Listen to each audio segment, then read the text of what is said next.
Oh, since our first session last Friday to today, which is Tuesday, the anxiety levels have just dropped. There was such a constant high, and now they're just like coming way down. And this past week is or past days, whatever it's been lower and lower and lower. And right now it's like nothing.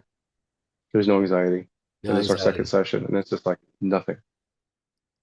I just wanted to share with you his report of what it felt like, whatever it was that we did, how he feels now, and what he noticed on the inside as this energy thing came through him. And the point that I really like to drive home again and again and again is that it's not wasn't me doing something to him, right? But I wasn't doing nothing. So what was I doing and what was he doing? If our nervous system is relational and we bring people around us that are like mirrors. So I basically was in a way acting as a mirror back to him. Like this is where you are.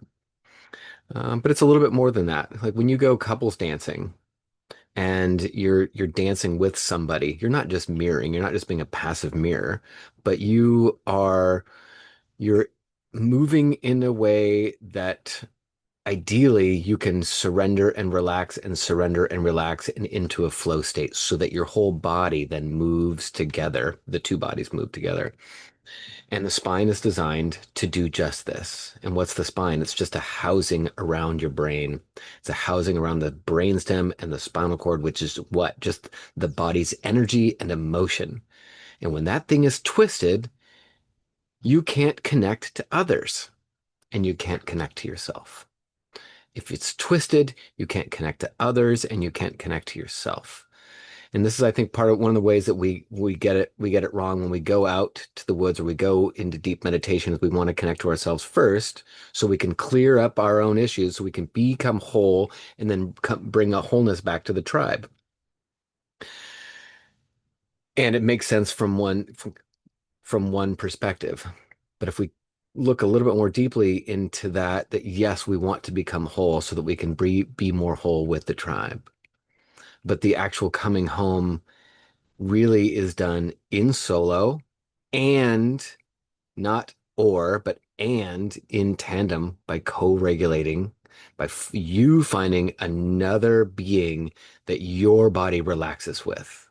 So that's you figuring out how to heal yourself as not only a separate being, which requires time alone, motion time in motion, time with your breath, time with your silence, time where there's nobody else around, time to organize your focus inward. That's part one. And the other part is we must have time with the others because our nervous system requires it. It's designed that way. Now, I'm going to show a little video here, maybe one that you've seen before, a little video here of what this looks like. You'll see me pointing, and I'm not shooting energy from me to the other, just like the starlings that are flying aren't shooting energy at each other.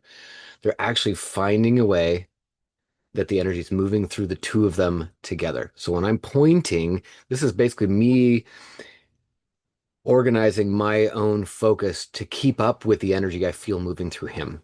That's really what I'm doing is I'm keeping my focus on the energy as it's moving through him.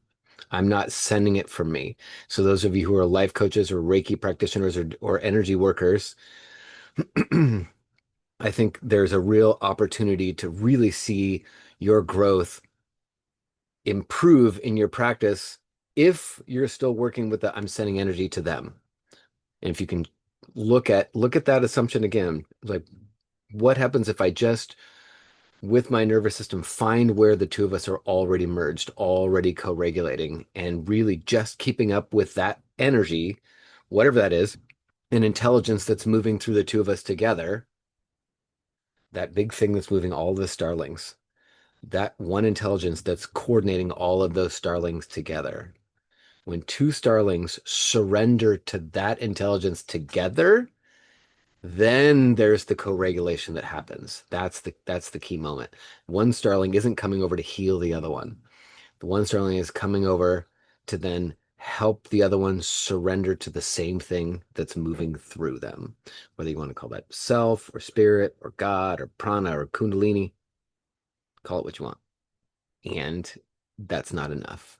But actually having a practice, a devotional practice where you actually get on the court and you're practicing your swings, you're sitting on the mat, you're doing the work. But make sure you're doing the right work. You're not sending energy to yourself.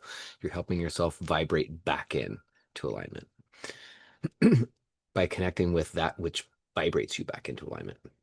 You can't do it by forcing your neck or your spine to stretch in one way. You cannot will yourself into alignment. You have to surrender yourself to the thing that's trying to put you in alignment in the first place. All right, I'll show you a little video here and then on to the next one, and have a great day, y'all. Okay, so again, to reiterate the point, if we aren't connected to ourselves and to the others, but first and foremost to that energy that is aligning us. In this situation, it's the energy that is aligning her to herself. She has to have anxiety. The connection, the reconnection, is the death of anxiety. If you want to know more, feel free to reach out, send me a note. I'm happy to chat. Okay, thanks, y'all.